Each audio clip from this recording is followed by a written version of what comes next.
Hi friends, welcome to cook with Arul. இன்றைக்கி நம்ம சேனலில் ரொம்ப முக்கியமான விஷயத்தை பற்றி பார்க்க போகிறோம். அதனால் வீடியோ ஃபுல்லாக ஸ்கிப் பண்ணாமல் பாருங்கள்.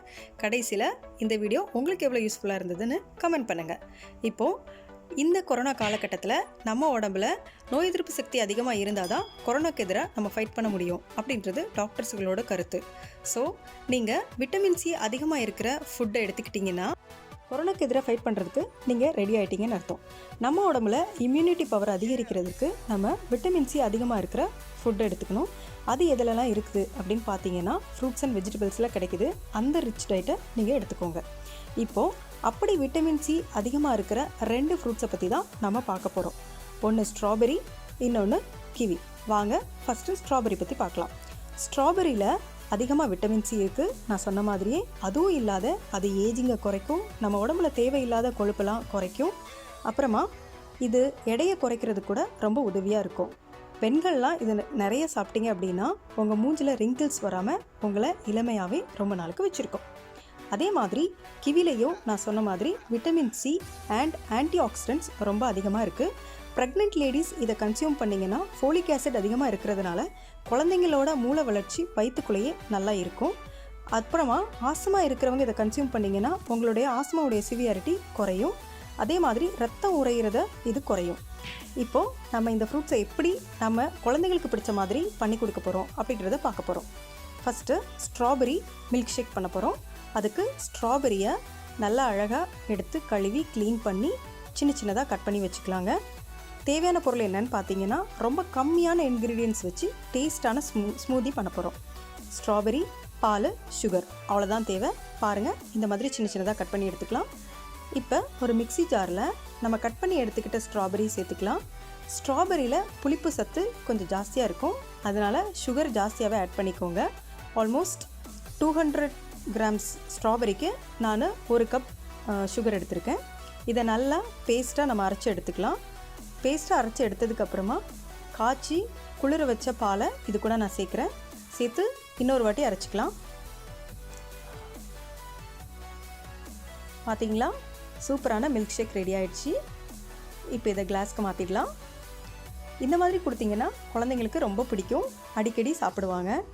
ஏன்னா ஸ்ட்ராபெரியெல்லாம் அப்படியே சாப்பிட்றதுக்கு கொஞ்சம் புளிப்பு டேஸ்ட் இருக்கிறதுனால அவங்க விரும்ப மாட்டாங்க. பாருங்கள், சூப்பரான ஸ்ட்ராபெரி மில்க் ஷேக் ரெடி ஆகிடுச்சு. இதே மாதிரி தான் நம்ம கிவி ஸ்மூதியும் பண்ண போகிறோம். கிவி ஃப்ரூட்டு, பால், சுகர் இவ்வளோ தாங்க தேவை. கிவி ஃப்ரூட்டில் ரொம்ப அதிகமான ஃபைபர் இருக்குது. ஸோ அதை கன்சியூம் பண்ணுறதுனால நம்மளுக்கு டைஜஸ்டிவ் ப்ராப்ளம் கூட கம்மியாகும். அதுவும் இல்லாமல் உடம்புல இருக்க அந்த வேண்டாத கொழுப்புகளை கரைக்கிறதுக்கு இது ரொம்ப உதவி.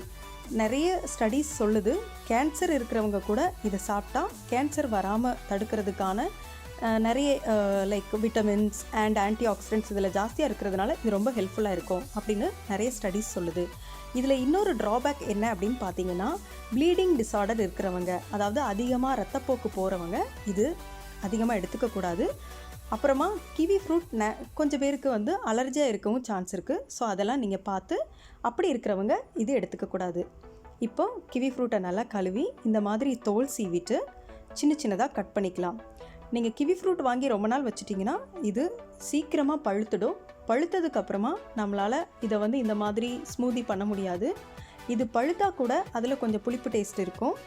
ஸோ நீங்கள் ரொம்ப பழுக்க விடாமல் கொஞ்சம் காயாக இருக்கிற அந்த ஸ்டேஜ்லேயே நீங்கள் இந்த மாதிரி மில்க் ஷேக் பண்ணிவிடுங்க, இல்லைன்னா சாப்பிடணும்.